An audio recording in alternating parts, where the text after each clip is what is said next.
MAGA people, I know you really swore Donald Trump, but I'm here trying to convince you that you really should reconsider. Not because I hate him or something like that, but rather because of his words and actions. He's acting like a terrible person all of the time, and somehow you give him a pass every time. He mocked women, disabled people, and Gold Star families, to name a few, and you had no problem with that. So many former members of his own cabinet become targets of vile language from the Orange One. I guess that is par for the course in Trumpland.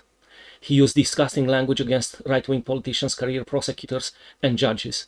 I'm not even mentioning how he addressed the liberal ones. I might be wrong on this one, but I have a feeling he even attacked right-wing Supreme Court justices. Against some of them, he used such inflammatory rhetoric that for me would disqualify anyone from even speaking to me. You gave him a pass. Every time. Early on, he even mocked John McCain, a POW. He said, he's not a war hero. He's a war hero because he was captured.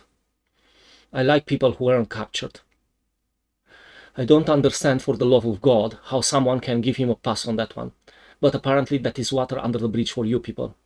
I guess you said to yourselves, well, he did got captured, so the Orange One is right. Let's see then how the 5-time draft dodger-in-chief reacts to the death of another war hero, this time one who was never captured.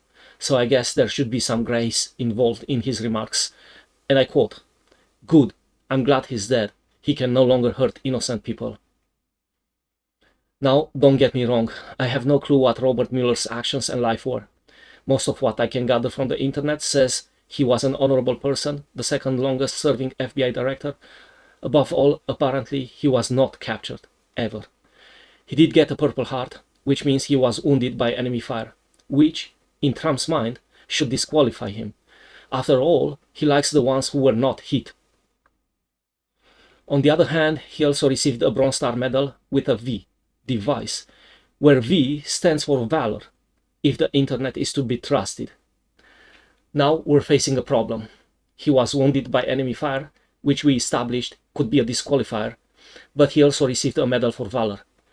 Compare that to dodging the draft 4 or 5 times, and I presume it would be safe to assume Donnie wins again. I don't know, brothers and sisters, how else to put it, but at some point you really should wake up. If not at the mocking of dead war heroes, then when? What else are you willing to accept from this conman?